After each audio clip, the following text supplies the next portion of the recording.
Well, Mark, it's known as gay conversion therapy, and the senator behind this bill figures there are a couple of dozen doctors in the state who offer this as part of their practice. He considers it torture, and one man who's been through it says his family sent him to get some help, but he ended up getting hurt.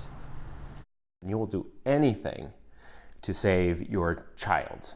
I think we can all empathize with that quite a bit. Danny Combs doesn't really blame his parents. When he came out to them as a teen, they were worried. They did what they thought was right. They did what they thought would save my life, my spiritual life, even more at stake. So every week for 3 years in Tacoma, he visited a licensed therapist who Cord says tried to convince him he had been sexually abused, was sexually attracted to his own father. And there were the physical methods. You'd put a rubber band around your wrist and snap it every time you would get gay ideation.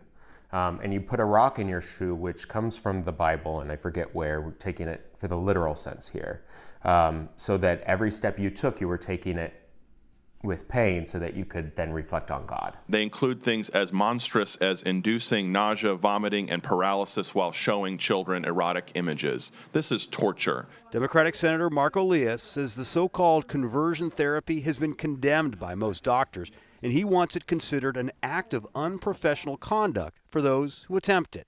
He has fought for the same bill in recent sessions, but says this year, with a Democratic majority in the House and Senate, he expects it to pass. Coercion in any context is already professional misconduct. But critics say it's already illegal for doctors to use such extreme measures, and a ban would take away an option for those seeking help. As it tells a 13, 14, 15, 16-year-old who may be struggling with gender dysphoria or same-sex attraction that might not be consistent with their values or what they want to do with their life, that there's only one direction you're allowed to go with your therapist. A licensed clinical therapist who works down in California testified before the Senate today, saying that when conversion therapy was banned down in California, folks seeking help just started going to unlicensed professionals for that help.